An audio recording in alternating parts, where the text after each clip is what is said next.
I didn't hear it all at once. It came to me in pieces. A pause in conversation. A low voice that dropped even lower when I walked past. A sentence that wasn't meant to reach me, but did. Don't let her stay for dinner. That was the exact moment my chest tightened, not with shock, but with something heavier. Recognition. The kind that tells you this isn't a misunderstanding. This is deliberate. This is the story of how my own family decided I was a problem on Thanksgiving. This is about what they tried to quietly push aside. And this is about the truth that refused to stay buried, no matter how carefully they planned it. If you've ever felt tolerated instead of wanted by the people who raised you, you'll understand why this day changed everything. I didn't always feel like an outsider in my family. Growing up, we looked normal from the outside. Loud dinners, group texts, holiday photos that made us look close. The kind of family that people assumed had each other's backs. But inside the house, things were different. My parents were still married, but barely. Conversations were transactional. My mother controlled the emotional temperature of every room, and everyone learned how to adjust themselves to keep her calm. My father avoided conflict by pretending it didn't exist. My older sister, Laura, learned early that staying on her mother's good side meant survival. And then there was me. I was the one who asked questions. The one who didn't pretend things were fine just because we were sitting at the same table. The one who didn't know how to swallow discomfort quietly. That difference didn't matter when I was younger. It became a problem once I became an adult, especially after I moved out. Distance gave me perspective. It made me notice patterns I used to excuse. The passive comments, the way my opinions were dismissed but repeated later by someone else and praised. The way I was expected to apologize just to keep peace, even when I hadn't done anything wrong. I didn't cut my family off. I didn't go no contact. I still showed up. I still called. I still came to holidays. But something shifted. They started treating me like a guest instead of a daughter. Thanksgiving that year already felt strange before I even arrived. The group chat was quieter than usual. My mother sent the address and the time, but no warmth. No, can't wait to see you. My sister replied with a thumbs up. That was it. I almost didn't go. Not because I didn't want to see them, but because I could feel that familiar tension building, the kind that tells you something is already happening and you're the last to know. Still, I went. I told myself it was just a holiday, just food, just a few hours. I told myself I was being dramatic. I parked down the street, sat in my car for a moment, and reminded myself to keep things light. Smile. Don't challenge anything. Don't react too fast. The house looked the same as always. Lights on, cars lining the driveway, laughter spilling out through the walls. From the outside, everything was perfect. Inside it was staged. People greeted me with hugs that didn't reach their eyes. My mother complimented my coat, then immediately commented on how thin I looked, like she couldn't help herself. My sister barely met my gaze before disappearing into the kitchen. I noticed small things right away. Conversations that stopped when I entered a room. Phones turning face down. My aunt whispering to my mother near the hallway, then smiling too brightly when she saw me. I tried to ignore it. I helped set the table. I made polite, small talk. I laughed when I was supposed to. I played the role they expected because it felt easier than asking questions I already knew they wouldn't answer. Then I went to hang my coat. The hallway was narrow, tucked between the living room and the kitchen. I could hear my family clearly from there.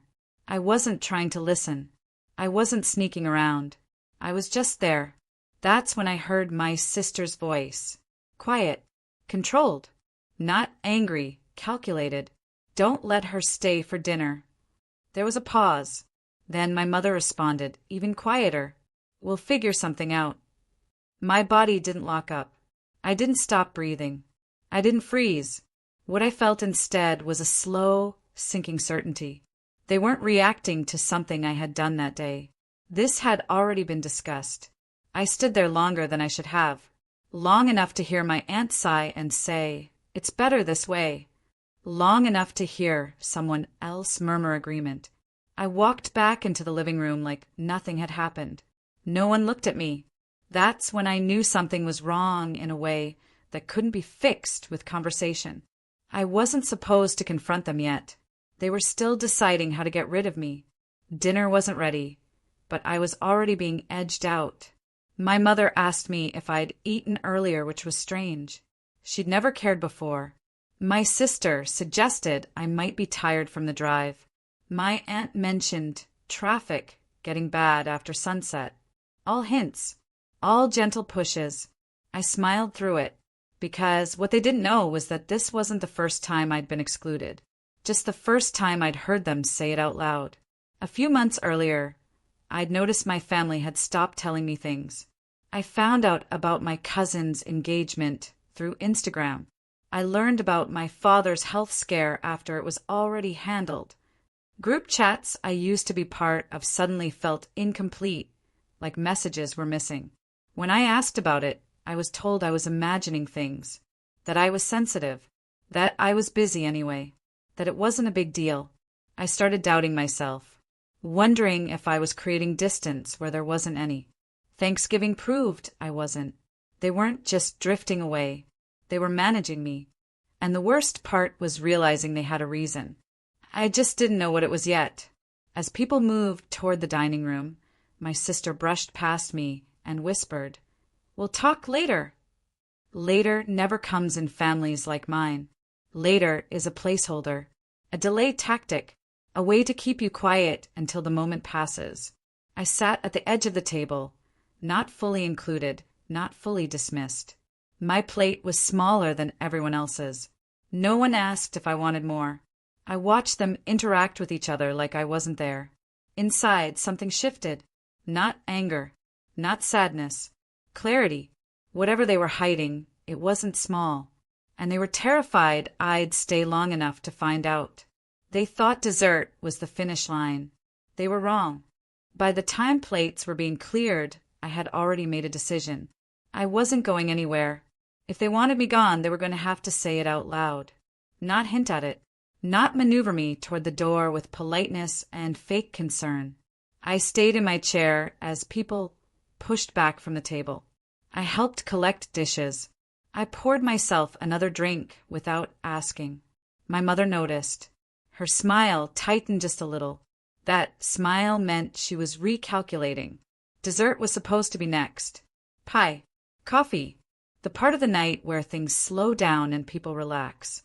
The part they were trying to keep me from. I leaned against a counter and watched my family move around me like I was furniture. Present but inconvenient. And that's when I started thinking about how we got here.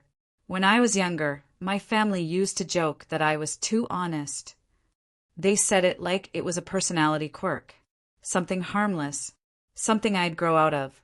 I didn't. I became the person who asked why certain rules existed when they only applied to me. Why my sister's mistakes were brushed off as stress, but mine were treated like character flaws. Why my mother's hurtful comments were always just her way, but my reactions were called dramatic. It caused tension, so I learned to speak less. But silence doesn't erase patterns. It just gives them more room. Things really changed after my grandmother died. She was the one person in my family who didn't make me feel like I had to earn my place. She noticed things. She remembered. She listened without waiting for her turn to speak. When she passed, the balance shifted. My mother became more controlling. My sister stepped into the role of mediator, but only when it benefited her. Extended family started treating my mother's version of events as fact, and I became the easiest person to exclude. I lived farther away. I didn't need as much. I wasn't dependent on anyone. Cutting me out was convenient. I noticed at first with small things. Plans made without telling me. Decisions announced after they were final. Comments like, "We didn't think you'd be interested." Then it escalated. Family trips I wasn't invited to. Conversations that stopped when I entered the room. Stories told halfway, like I didn't need to know the ending. I confronted my sister once. She laughed it off and told me I was overthinking. said I was looking for problems. That's when I realized something important. They weren't going to admit it. They were just going to slowly rewrite my role in the family until I disappeared. Thanksgiving was supposed to be proof that I still belonged. Instead, it confirmed everything I'd been trying not to see. As dessert plates came out, my mother finally made her move. She stood near the table and said my name in that tone that sounds gentle, but isn't. "So, what are your plans after this?" There it was.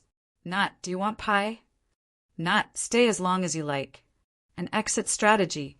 I met her eyes. "I didn't make any," I said. "I assumed I'd be here." The room went quiet in a way that felt intentional. My sister looked down at her phone. My aunt busied herself with napkins. My father cleared his throat and focused on the television like it might save him. My mother hesitated. I could see her weighing her options. Then she said, "It's just that it's been a long day. Everyone's tired." Everyone but me, apparently. I smiled. Not because I was amused. Because I understood the game. "That's fine," I said. "I can help clean up." That wasn't the response she wanted. She wanted me to excuse myself, to offer to leave, to make it easy. Instead, I stayed. That's when things started slipping. My aunt asked my mother, too loudly, whether she should bring out the second pie. My mother shot her a look. The second pie wasn't for me. I noticed other things too. My sister kept checking her phone, then glancing at the clock. My father avoided eye contact completely now. It was like they were waiting for something or someone. And then it hit me. This wasn't just about me overstaying my welcome. They were afraid of what would happen if I stayed. I thought back to a conversation I'd had with my cousin months earlier. A strange one. She'd hinted that there was something I should know, but said it wasn't her place. I'd pushed it aside at the time. Now it came rushing back. I set my coffee down and looked around the room. Did I miss something? I asked. No one answered. I continued, keeping my voice calm. It feels like everyone's acting strange. My sister laughed nervously. You're imagining things. There it was again. That phrase. My mother stepped in quickly. Let's not do this today. That's when I knew. You don't say, let's not do this, unless there is in fact a this. I felt a pulse of something sharp behind my ribs. Not fear. Not anger. Resolve. I think I deserve to know, I said. My father finally looked at me then. His expression wasn't annoyed. It was guilty. That hurt more than anything else. Because guilt means truth. Before anyone could stop him, he spoke. Maybe we should just tell her. My mother snapped her head toward him. No. Too fast. Too loud. Everyone heard it. The room shifted. My sister stood up abruptly, knocking her chair back. This isn't the time. That's what you said last time, my father replied quietly. Last time. My heart started pounding, not racing but heavy, deliberate, like something big was moving into place. What last time?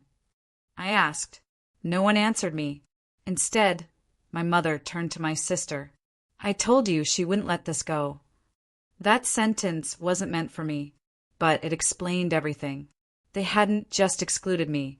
They had discussed me, planned around me, decided what I could and couldn't handle. I took a breath and said the one thing they were afraid of. Just say it. Silence. Then my aunt spoke, her voice shaking. She deserves to know before dessert. My mother looked at her like she'd been betrayed.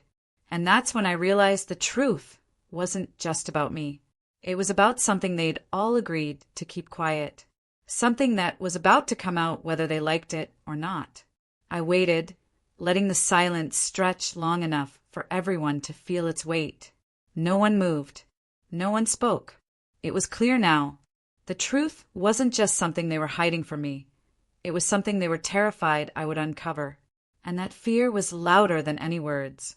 I leaned back in my chair, crossing my arms. My mother's eyes were sharp, calculating. My sister's fingers tapped nervously on the edge of the table. My father sat rigid, his jaw tight. My aunt avoided my gaze completely. Then my cousin, the one who had hinted months ago, finally spoke. "Mom, it's time," she said, her voice quivering. My mother's hand shot out, grabbing the edge of the table as if to steady herself. "Not now," she whispered, almost pleading. But it was too late. I had been in enough family situations to recognize the look, that flash of panic, that instant when someone realizes control has slipped. "Tell me," I said calmly. "I've been treated like a guest here tonight, like I don't belong. I'm asking you, what are you hiding?" The room went still. Even the background noises seemed to pause. The ticking clock, the faint hum of the heating system, it all became irrelevant compared to what was coming. Finally, my mother exhaled. Her shoulders slumped. "You're right," she admitted. "You deserve to know." I felt my stomach tighten, not with fear, not with excitement, with a steady, growing clarity. This wasn't going to be easy. "What is it?" I asked. She hesitated. For the first time all night, her composure cracked.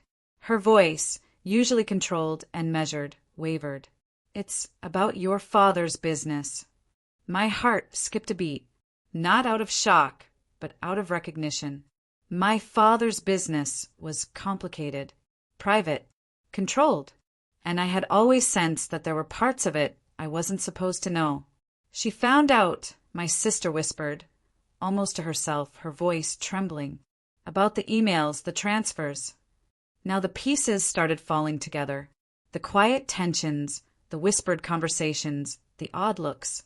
It hadn't been personal. Well, not entirely. It had been about something bigger than me. About what? I asked, trying to keep my voice steady. My father finally spoke, his voice low, resigned.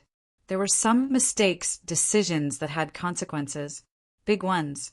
We were trying to protect you from them. I felt a mix of relief and disbelief. Relief that I wasn't being targeted for no reason. Disbelief that they thought keeping me in the dark was the right way to handle it. "Protect me?" I asked, my voice rising slightly. "By excluding me? By pretending I don't exist?" "Yes," my mother admitted, tears welling in her eyes. "We didn't want to ruin Thanksgiving. We didn't want to hurt you before you even knew what had happened." I stared at her, trying to process it all. Years of small exclusions, whispers, hidden glances.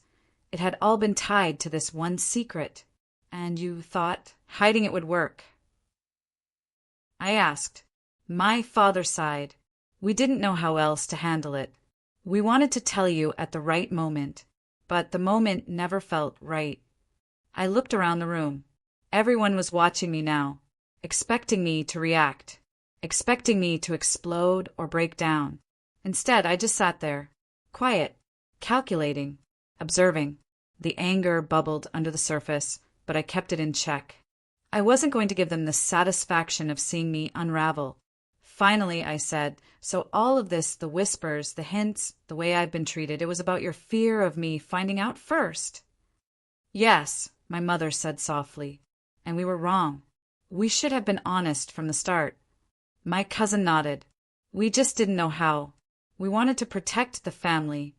I exhaled slowly. The room felt heavier now, charged with unspoken truths.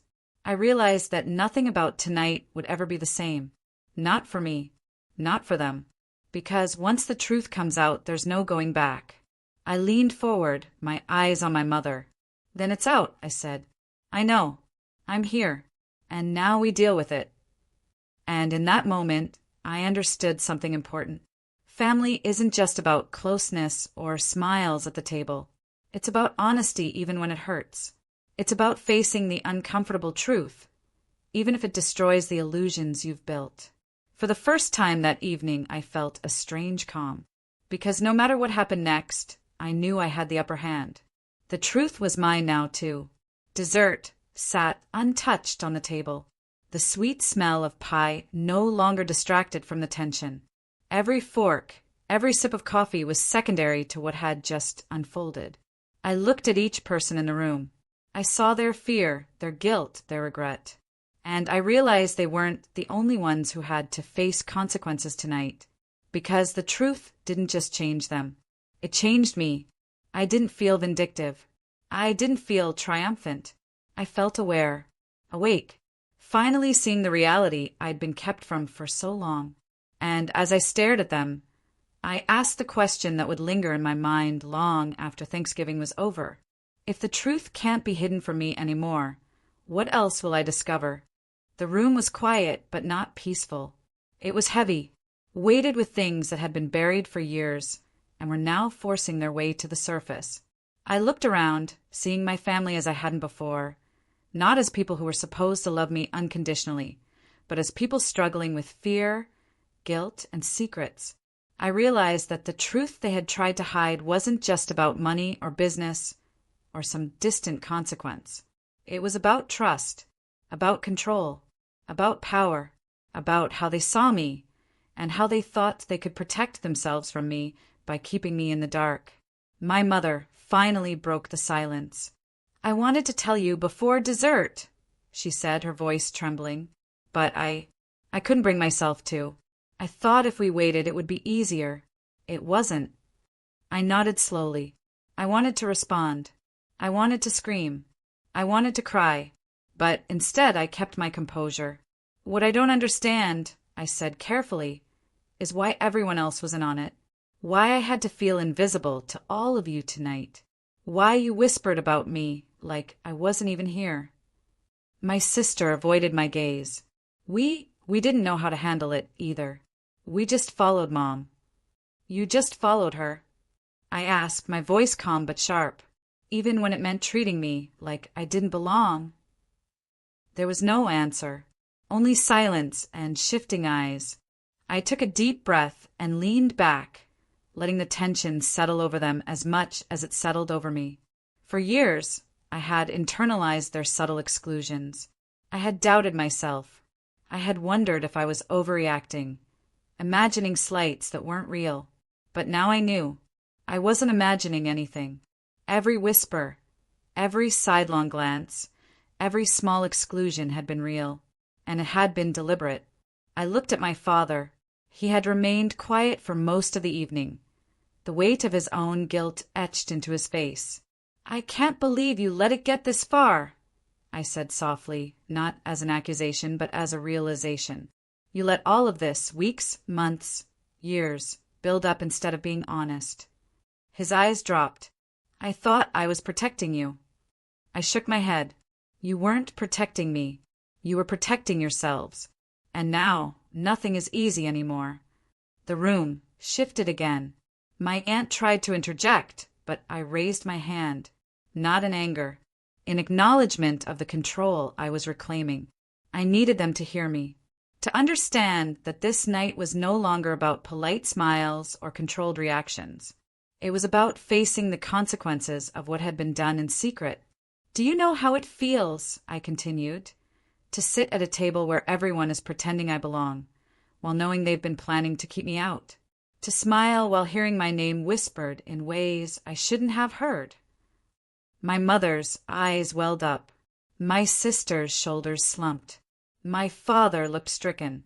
They all understood, even if they didn't want to admit it. "Tonight isn't about dessert," I said. "It's about honesty, and about the fact that the truth, no matter how carefully you try to hide it, always finds its way out." And then I let them feel it, the weight of everything, all the subtle manipulations, the whispered conversations, the decisions made without me.